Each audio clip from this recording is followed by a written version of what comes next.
Good morning everyone. Welcome to daily current affairs. Date है आज की 4 दिसंबर। तो पहला टॉपिक है हमारा पाइका रेबिलियन। तो देखिए रिसेंटली क्या हुआ कि जो हमारे यूनियन कल्चर मिनिस्टर हैं उनके द्वारा ये कहा गया कि जो पाइका विद्रोह था 1817 का, उसको एनसीईआरटी के हिस्ट्री के टेक्स्ट बुक में जो है इंक्लूड किया जाएगा क्लास 8 में। ठीक है, तो उसी को लेकर के ये न्यूज़ है। तो जान लेते हैं पाइकास के बारे में। तो देखिए जो पाइकास थे वो उड़ीसा के मेनली जो है वो रहने वाले थे। तो वो ऐसे लोग थे जिनके मीन्स पीढ़ी में जो है लोग मिलिट्री और पुलिस में सर्विस किया करते थे। ठीक है, तो पीढ़ी दर पीढ़ी पीढ़ी जो है वो ये सर्विस करते थे मीन्स मिलिट्री में और पुलिस में। तो उसीलिए क्या होता था कि वो जहाँ रहते थे जिस लैंड पे, तो उस लैंड का उनको टैक्स नहीं देना पड़ता था, क्योंकि वो वहाँ के लोग जो है मिलिट्री और पुलिस में सर्विस कर रहे हैं। इसीलिए उनको रेंट फ्री जो है लैंड दिया गया था। तो अब बात करते हैं कि ये रेबेलियन जो ये विद्रोह है पाइका का वो क्यों होता है। तो देखिए जब जो अंग्रेज़ रहते हैं वो जब 1803 में जो रेवेन्यू सिस्टम है उसमें छेड़छाड़ करना शुरू करते हैं, तो उस समय जो है जो किसान लोग रहते हैं उड़ीसा के, वो लोग विद्रोह शुरू करते हैं। और उस टाइम क्या होता है कि वो लोग जो है यहाँ पे पाइका का जो लैंड रहता है उस पर भी अंग्रेज़ कब्ज़ा करने की कोशिश करते हैं। तो जो खुर्दा के राजा हैं, तो खुर्दा के राजा के एक मिलिट्री चीफ रहते हैं। ठीक है, तो उनका नाम रहता है बख्शी जगबंधु विद्याधर। तो बख्शी जगबंधु विद्याधर के नेतृत्व में जो है पाइका के आर्मी के साथ जो है ब्रिटिश ईस्ट इंडिया कंपनी और पाइका के बीच में एक तरह से लड़ाई होती है, और वहाँ पे जो ईस्ट इंडिया कंपनी है वो पीछे हट जाती है उसकी वजह से। तो इसीलिए हम इस रेबेलियन को जो है पाइका विद्रोह के नाम से जानते हैं, पाइका रेबेलियन भी इसको बोलते हैं। अब बात करते हैं कि ये कब हुआ। तो देखिए जब 1857 कहा यह जाता है कि 1857 की जो क्रांति है वो सबसे पहला हमारा रिवॉल्ट है फ्रीडम के लिए। लेकिन इसको ज़्यादा हम पाइका रेबेलियन को जो है ज़्यादा इसको रिकॉग्निशन नहीं मिला। 1857 को लोग जो है ज़्यादा याद रखते हैं। जो 1817 में हुआ था ये पाइका रेबेलियन, जो कि 1857 क्रांति से बहुत पहले हुआ था। तो इसी को इंक्लूड किया जाएगा क्लास 8 की एनसीईआरटी के टेक्स्ट बुक में। तो इसके बारे में और देखते हैं। तो देखिए ये हुआ जब ब्रिटिश ईस्ट इंडिया कंपनी जो है उसने क्या किया कि वहाँ के एरिया पे जो है पाइका की एरिया पे लैंड पे कब्जा कर लिया एक तरह से, और वो एक तरह से उनसे टैक्स की डिमांड करने लगी। तो उसी के खिलाफ, उसी का विरोध करते हुए जो है ये पाइका ने रिबेल किया था, और अंग्रेज़ों को जो है पीछे हटना पड़ा था। नेक्स्ट न्यूज़ है हमारी schemes for protection and preservation of endangered language of India. ठीक है, तो देखते हैं। तो देखिए गवर्नमेंट ऑफ इंडिया ने एक स्कीम जो है इनिशिएट किया है, scheme for protection and preservation of endangered language of India. तो इसको इन्फॉर्म किया गया है हमारे minister of culture and tourism के द्वारा। तो अब बात करते हैं कि ये स्कीम क्या है। तो देखिए ये स्कीम जो है वो बनाई गई थी ministry of human resource development के द्वारा 2013 में। ठीक है, इसका जो सोल ऑब्जेक्टिव है वो ये है कि मेनली जो भी हमारी कंट्री की जो लैंग्वेज वगैरह है, तो उस ऐसी लैंग्वेज जो एक तरह से इंडेंजर्ड है। ठीक है, मीन्स बहुत कम ही लोग हैं जो उस लैंग्वेज को बोलते हैं, तो उसका एक आर्काइव बनाना। ठीक है, scheme is to document and archive the countries language that have become endangered or likely to be endangered in the near future. तो आने वाले समय में ऐसी भाषाएं जो इंडिया से विलुप्त हो सकती हैं या विलुप्त होने वाली हैं, तो उसका एक डॉक्यूमेंट, एक आर्काइव जो है वो बनाने की बात जो ये करता है, ताकि मीन्स लैंग्वेज को जो है ख़त्म होने से बचाया जा सके। और इस स्कीम को मॉनिटर करने का काम जो है वो करेगी central institute of Indian languages. ठीक है, जो कि मशहूरी कर्नाटका में है। उसके बाद देखेंगे तो जो central institute of Indian language है has collaborated with various universities and institute across India for this mission. तो कई यूनिवर्सिटी और कई इंस्टीट्यूट के साथ जो है central institute of Indian language ने जो है कोलेबोरेट किया है इस चीज़ के लिए।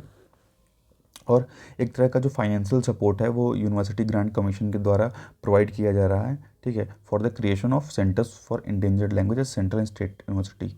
तो एक तरह से जो है एक जो यूनिवर्सिटी ग्रांट कमीशन है एक फाइनेंशियल सपोर्ट जो है वो प्रोवाइड कर रहा है इसको, ताकि जो भी इंडेंजर्ड लैंग्वेजेस हैं उसको सेंटर और स्टेट का एक तरह से कुछ हेल्प मिल जाए और इसकी वजह से उसको हम बचा सकें। बात करते हैं इंडिजिनस लैंग्वेज क्या होती है। तो इंडिजिनस लैंग्वेज वो होती है कि ऐसी भाषा जिसको बोलने वाले 10,000 से कम है। ठीक है, तो ऐसी भाषा जिसको 10,000 से कम लोग बोल रहे हैं वो इंडेंजर्ड लैंग्वेज की कैटेगरी में आती है। ठीक है, और language that are not been linguistically studied earlier are considered indigenous language. या ऐसी भाषाएं जिनको हम लिंग्विस्टिकली स्टडी नहीं करते हैं। ठीक है, तो जिसको हम पढ़ते नहीं हैं, ऐसी भाषाएं और जो 10,000 से कम लोग बोलते हैं तो वो इंडिजिनस लैंग्वेज की कैटेगरी में आती हैं। अभी बात करें क्या स्टेटस है इस स्कीम का, तो देखिए इस स्कीम में जो है 117 लैंग्वेज को चूज़ किया गया है डॉक्यूमेंट करने बनाने के लिए। तो 117 ऐसी भाषाएं हैं जो इंडेंजर्ड लैंग्वेज की कैटेगरी में आती है। Documentation in the form of grammar, dictionary, ethnolinguistic profiles of about 500 lesser known language are estimated to be accomplished in the coming years। तो करीब करीब जो है ये बताया जा रहा है कि आने वाले समय में 500 के लमसम में जो लैंग्वेजेस हैं उसको जो है यहाँ पे सेफली जो है प्रिजर्व किया जाएगा, बचा के रखा जाएगा। जैसे एक तरह से उसका डॉक्यूमेंट बनाया जाएगा, ठीक है, जो भी लैंग्वेज ऐसी हैं उसका डॉक्यूमेंट बनाया जाएगा, इसमें उसके संबंधित ग्रामर होगी, उससे संबंधित डिक्शनरीज होंगी, ठीक है। तो उन सब चीज़ों को प्रिजर्व किया जाएगा ताकि आने वाले समय में जो भी हमारे यहाँ, क्योंकि इंडिया में डाइवर्स कंट्री है इंडिया, और कई तरह की भाषाएं जो हैं यहाँ बोली जाती हैं। तो कई भाषाएं ऐसी भी हैं जो बहुत कम लोग बोलते हैं, और अगर उनको प्रिजर्व नहीं किया गया तो आने वाले समय में एक तरह से वो विलुप्त हो सकती है। अब बात करते हैं बिहार के कास्ट सेंसस की। तो देखिए बिहार प्लान कर रहा है to conduct state specific caste census exercise. तो कास्ट बेस एक्सरसाइज मींस जो है एक तरह से जो जनगणना होती है, जैसे जो कास्ट सेंसस, यहाँ मतलब ये होगा कि जनगणना जो की जाएगी वो जाति के आधार पे की जाएगी, ठीक है, कास्ट के आधार पे जनगणना की जाएगी। उसमें पता चलेगा कि हाँ इसमें कितने एससी हैं या कितने एसटी हैं या कितने ओबीसी हैं, ये सब चीज़ें तो कास्ट के बेसिस पे किया जाएगा।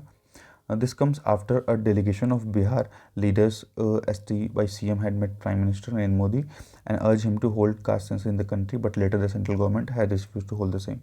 देखिए कास्ट सेंसस करवाने के लिए जो बिहार के सीएम हैं वो मिले हमारे प्रधानमंत्री नरेंद्र मोदी जी से, लेकिन केंद्र सरकार ने जो है मना कर दिया, रिफ्यूज़ कर दिया इस चीज़ के लिए। बात करते हैं क्या इशू है। तो union government had told the Supreme Court that the caste based data enumerated in the socio economic caste census of 2011 वो अनयूजेबल। देखिए केंद्र सरकार ने सुप्रीम कोर्ट से ये कहा कि जो कास्ट बेस्ड जो डाटा है सोशियो इकोनॉमिक कास्ट सेंसस के पास, जो कि 2011 में जो कंडक्ट किया गया था, वो अनयूजेबल है, ठीक है। बट इन 2016 देखिए क्या हुआ, the registrar general and caste census commission of India informed the standing committee on rural development. देखिए कि स्टैंडिंग कमेटी बनाई गई थी इस चीज़ को लेकर के। तो standing committee of rural development को जो रजिस्ट्रार जनरल हैं हमारे और जो कास्ट सेंसस कमिश्नर हैं उनके द्वारा ये बताया गया कि जो हमारे जो डाटा जो है प्रोवाइड किया गया है कास्ट रिलीजन के आधार पे वो एरर फ्री है। करीब करीब 98.87% जो है वो एरर फ्री बताया गया इनके द्वारा। लेकिन यहाँ केंद्र सरकार ने जो है सीधे सीधे मना कर दिया है इस चीज़ को, जो है इस एक्सरसाइज को कंडक्ट करवाने के लिए। अब बात किया जाए कि डाटा जो है ये अनयूजेबल क्यों है, सरकार इसको क्यों बता रही है कि यूज़ नहीं किया जा सकता। तो government has set the total number of cast survey 1931 was, देखिए 1931 में सरकार ये कह रही है कि 1931 में जो कास्ट कंडक्ट किया, जो ये सर्वे कंडक्ट किया गया था, उसके हिसाब से टोटल नंबर ऑफ जो एक तरफ से जो जातियाँ थीं वो कुल मिला के 4147 जातियाँ थीं। लेकिन जो ऐसी डबल सी का जो फिगर्स बताता है वो ये बताता है कि more than 46 lakh different caste जो है वो प्रेजेंट है, करीब 46 लाख से अधिक जो है जातियाँ प्रेजेंट हैं।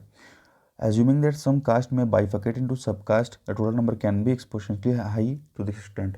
और ये भी कहा जा रहा है कुछ कास्ट जो है वो सब कास्ट में भी डिवाइड हो जाएंगे, जिसकी वजह से जो एक तरह से जो कास्ट बनेगी तो उसकी संख्या बहुत ज़्यादा होगी, क्योंकि अभी वैसे ही 46 लाख के आसपास है, उसमें भी कुछ सब कास्ट में डिवाइड हो जाएंगे तो संख्या बहुत ज़्यादा जो है वो हो जाएगी।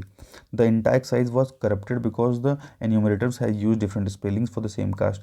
और कहीं कहीं ये कहा कि स्पेलिंग मिस्टेक की वजह से भी जो है एक कास्ट को दो कास्ट में डिवाइड कर दिया गया, क्योंकि एक ही सेम कास्ट की जो है स्पेलिंग अलग अलग थी, उसके बेसिस पे डिवाइड कर दिया गया। तो एक तरह से जो है यहाँ पे कुछ गलतियाँ बताई जा रही हैं कि इसमें जो है कुछ फॉल्ट भी थे, उसकी वजह से ये चीज़ हुआ है। In many cases the respondents the government said that refuse to divulge their caste. और कुछ केस में ये कहा गया कि कुछ लोग ऐसे भी रहे जिन्होंने अपना जो जाति है वो नहीं बताई, ठीक है। How was caste details have been collected so far. तो अभी तक देखिए ये कास्ट की जो डिटेल्स हैं उसको कैसे कलेक्ट किया गया है। तो while SC/ST details are collected as a part of census. तो देखिए जो SC/ST का जो डाटा है वो जो जनगणना होती है हर 10 वर्ष पे, तो उसके हिसाब से कलेक्ट किया जाता है। Of the other caste are not collected by the enumerators. लेकिन बाकी के जो उस टाइम जो जब जनगणना की जाती है तो उस समय सिर्फ SC और ST के जो डाटा कलेक्ट किए जाते हैं, बाकी OBC वगैरह के डाटा जो है वो कलेक्ट नहीं किया जाता है। The main method is by self declaration to the inverter.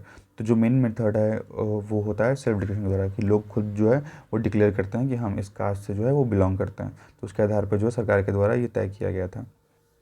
So far, backward class commission in various states have been conducting their own counts to ascertain the population of backward class। तो देखिए जो भी राज्य सरकारें हैं वो अपना खुद का एक तरह से सेंसस करवा रही थी इस चीज़ को लेकर के, कि हाँ हमारे यहाँ इस जाति के इतने लोग रहते हैं, इस जाति के इतने लोग रहते हैं, या इतने लोग जो है बैकवर्ड क्लास से बिलोंग करते हैं। तो ये हर राज्य सरकारें ये अपना अपना जो है कास्ट सेंसस जो है वो कंडक्ट करवा रही थी। अब देखिए बात करें कि what kind of caste data is publish in the census. तो किस तरह का जो डाटा है इसमें पब्लिश किया गया है। तो देखिए every census independent India from 1951 to 2011 has publish data on schedule caste and schedule tribes. तो देखिए जो भी जनगणना अभी तक हुई है सब में शेड्यूल कास्ट और शेड्यूल ट्राइब्स के जो है डाटा को पब्लिश किया गया है, लेकिन अदर कास्ट्स के डाटा को जो है पब्लिश नहीं किया गया है। ठीक है। तो before that every census until 1931 had data on caste. और 1931 के पहले जो भी जैसे सेंसस होते थे तो उसमें जो है कास्ट को भी पब्लिश किया जाता था, लेकिन 1951 से लेकर 2011 तक में जो भी जनगणना हुई उसमें केवल SC और ST के जो नंबर्स हैं उनको बताया गया, बाकी और अदर बैकवर्ड क्लासेस के जो नंबर्स हैं वो नहीं हमें पता चले। तो अब बात करते हैं कि सोशियो इकोनॉमिक कास्ट सेंसस जो 2011 का था वो क्या था। तो देखिए जो सोशो इकोनॉमिक कास्ट सेंसस 2011 का ये एक मेजर एक्सरसाइज थी to obtain data about the socio economic set of various communities. तो जो भी वेरियस कम्युनिटीज़ हैं तो उनका क्या सोशल कंडीशन है और क्या उनका इकोनॉमिक स्टेटस है। ठीक है, कौन कितने मीन्स पैसे वाले हैं, कितने गरीब हैं, तो उनकी कंडीशन सोशल कंडीशन क्या है और उनकी इकोनॉमिक कंडीशन क्या है। बेसिकली ये था 2011 का जो ये सोशो इकोनॉमिक कास्ट सेंसस हुआ था, वो इस आधार पर जो है वो ये चीज़ करता था। इसमें दो कंपोनेंट थे, a survey of the rural and urban household and ranking of these household based on the preset parameters and a caste census. तो देखिए रूरल जो देहात के जो क्षेत्र हैं और जो शहर के जो क्षेत्र हैं जो घर वर हैं तो उनका एक तरह से सर्वे करना था, और उसके बाद एक तरह से उनको रैंक किया जाता, जो भी पैरामीटर्स डिसाइड किए गए थे उसके आधार पर इनकी रैंकिंग की जाती। और उसके बाद उसके अलावा जो है जनगणना वगैरह का जो रिलेटेड काम है, ये इस घर में कितने व्यक्ति हैं, किस घर में कितनी महिलाएं हैं, क्या है, तो सारा डाटा जो है कलेक्ट किया गया। अब बात करें कि किस तरह का जो डाटा है वो पब्लिश किया गया था सेंसस में। तो every census in independent India from 1951 to 2011 has publish data on schedule caste and schedule tribes but no on other caste. देखिए जो भी सर्वे वगैरह हुआ 1951 से 2011 के बीच जो भी जनगणना की गई तो उसमें जो है केवल शेड्यूल ट्राइब्स और शेड्यूल उनका जो शेड्यूल ट्राइब्स शेड्यूल कास्ट हैं केवल उनका ही उल्लेख था, उन्हीं का डाटा था, बाकी अदर कास्ट का डाटा नहीं था।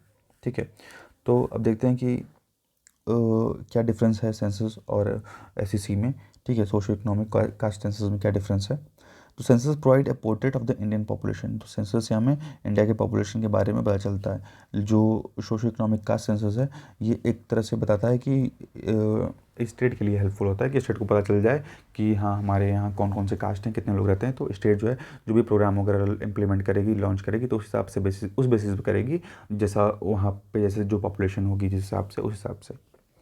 Since the census falls under the census act of 1948। तो जो भी जनगणना होती है जनगणना सेंसस एक्ट ऑफ 1948 के अंदर में आती है। All data are considered confidential. और सभी जो डाटा होते हैं कॉन्फिडेंशियल होते हैं। Whereas all the personal information given in the socio economic caste census is open for use. और जो सोशो इकोनॉमिक कास्ट सेंसस में जो डाटा यूज़ किया जाता है, पर्सनल इन्फॉर्मेशन जो यूज़ किया जाता है, तो वो जो है वो जो सरकारी डिपार्टमेंट्स वगैरह हैं वो चाहे तो एक तरह से वो यूज़ कर सकते हैं उस डाटा को। ठीक है, ताकि मान लीजिए कोई बेनिफिट वगैरह देना है किसी परिवार को तो उसके हिसाब से डाटा को यूज़ किया जा सकता है। लेकिन जो सेंसस का डाटा, जनगणना का जो डाटा होता है वो कॉन्फिडेंशियल होता है। अब बात करते हैं क्या प्रोज हैं कास्ट सेंसस के। ठीक है, खूबियाँ क्या हैं उसकी। तो the precise number of the population of each caste would help tailor the reservation policy to ensure equitable representation of all of them. तो एक तरह से देखिए इसका ये फ़ायदा है कि एक तरह से हम ये पता कर सकते हैं जनगणना से कि हाँ वो कौन से ऐसे लोग हैं जो सच में जो माइनॉरिटी कैटेगरी में आते हैं जिनको रिजर्वेशन वगैरह दिया जा सकता है। ठीक है, तो एक तरह से हम एक इक्वल रिप्रेजेंटेशन जो है वो क्रिएट कर सकते हैं। तो ये इसका एक प्रोज है। अब देखिए कंसर्न्स की बात करते हैं। There is a possibility that it will lead to the heartburn among some sections and spawn demand for larger or separate quotas. तो इसके बाद ये होता है कि मान लीजिए अगर कास्ट के आधार पर सेंसस जारी कर दिया जाता है तो कुछ ऐसे भी लोग होंगे जो डिमांड करने लेंगे कि हाँ हमारी संख्या कम है तो हमें भी जो है अलग से रिजर्वेशन या अलग से कोटा देना चाहिए, हम ओबीसी कोटा में इंक्लूड नहीं होंगे, तो SC ST OBC के अलावा भी एक कोटा और जो है वो बनाया जाए। तो ऐसे ऐसी मांगें उठ सकती हैं, इसीलिए इसका विरोध हो रहा है। नेक्स्ट हमारा फेशियल रिकॉग्निशन टेक्नोलॉजी। तो देखिए 3 साल के डिले के बाद जो है मार्च 2022 से ये शुरू हो जाएगा। और मेनली जो है ये 4 एयरपोर्ट पर जो है लॉन्च किया गया है फेशियल रिकॉग्निशन टेक्नोलॉजी को, वाराणसी में, पुणे, कोलकाता और विजयवाड़ा में, ठीक है। They will be the first roll out the facial recognition technology based biometric boarding system and the service will go live from March 2022। 2022 से जो है जो भी प्रक्रियाएं होती हैं एयरपोर्ट्स पे, तो वहाँ पे आपको फेशियल रिकॉग्निशन टेक्नोलॉजी है वो देखने को मिलेगी। ये देखिए 3 साल पहले ही लॉन्च होने वाला था, लेकिन इसमें डिले होने की वजह से इसको जो है 2022 में अब लॉन्च किया जाएगा। The technology will be scaled up in a phase manner across various airport in the country. देखिए स्टार्टिंग में बनारस, पुणे, कोलकाता, विजयवाड़ा से ये शुरू हो रहा है और उसके बाद ये जो है धीरे धीरे आगे बढ़ता रहेगा और बाकी अदर स्टेट्स तक भी किया जाएगा, ठीक है। इसकी इम्प्लीमेंटेशन की बात करें तो देखिए जो एयरपोर्ट अथॉरिटी ऑफ इंडिया है और इस EML के काम कर रहा है NEC कॉरपोरेशन प्राइवेट लिमिटेड के साथ इस चीज़ को इम्प्लीमेंट करने के लिए, ठीक है। और ये फेशियल रिकॉग्निशन टेक्नोलॉजी है वो एक पॉलिसी के अंदर आता है, इसका नाम है डिजी यात्रा पॉलिसी। डिजी यात्रा पॉलिसी के अंतर्गत जो है एयरपोर्ट अथॉरिटी ऑफ इंडिया और NEC कॉरपोरेशन प्राइवेट लिमिटेड के द्वारा ये प्रोग्राम जो है, ये टेक्नोलॉजी जो है वो चलाई जा रही है, which seeks to promote paperless air travel, ठीक है। कि एक तरह से पेपरलेस एयर ट्रैवल, जो भी पेपर की प्रक्रियाएं हैं एयर ट्रैवल में, तो उसको ख़त्म किया जा सके, हम पेपरलेस की तरफ मूव कर सकें। And a seamless journey from entering an airport till boarding the plane, ठीक है। तो एक तरह से जो जर्नी हो वो सीमलेस हो, अच्छी हो, एयरपोर्ट में एंटर करने से लेकर के प्लेन के बोर्ड करने तक। The policy was unwell in October 2018।